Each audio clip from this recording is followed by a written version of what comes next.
Hey traders, Raghi here, and in this video we're going to talk about two things that I am on the lookout for in gold. What are the two things to watch for? So the first thing is the underlying market trend, which is sideways.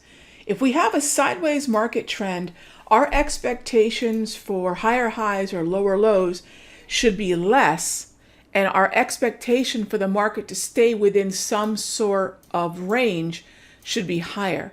Now, since we're long, if you go back a couple videos ago, some of these free videos, you'll notice that I've been bullish dollar, gold, and bonds. Now we'll dive into dollar and bonds in the premium video and talk about what I'm doing. But suffice to say, gang, I haven't changed my mind.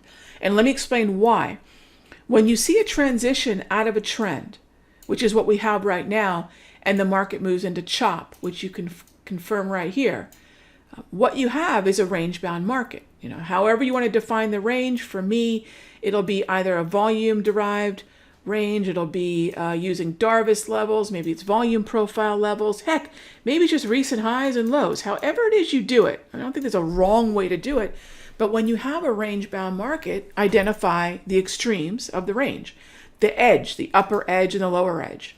So what we're looking at, and the first thing is the market's in a choppy zone, which means that overbought and oversold become the way that I'll identify this market. Not more likely to make higher highs. I'm not bearish, but I do want to acknowledge as I get to this level here, which is closing in on a previous Darvas resistance, right here, it's a Darvas resistance level, previous highs, as you can see right in here. The closer I get to this area here, call it 1765, 1768, I'm going to expect the sellers to come in and this market to continue to move sideways. Now, what if we're wrong? What if the market moves higher? Well, that's fine, because as long as you remember that you want to get long from the bottom of the range and then take profit at the top of the range, and you might say, well, Rog, what about shorts? I will not short this. I will not short this. Why? Because the trend that preceded the chop, if you look at the direction this market has been going, it's been up. So my preference is to look for that oversold support zone.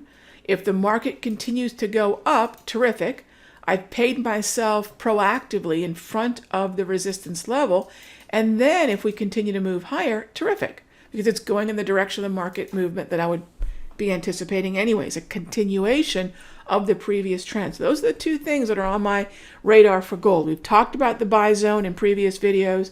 This is a sideways market, so let's not treat this as a trend. Yes, it's probably going to continue. The expectation I would have is for the previous trend that transitioned into chop to reorganize into an uptrend, but until that happens, let's be proactive. Let's pay ourselves while we can and not when we have to, and keep in mind this 1765 to 1768 level on the August gold contract. I'll see you in the next update.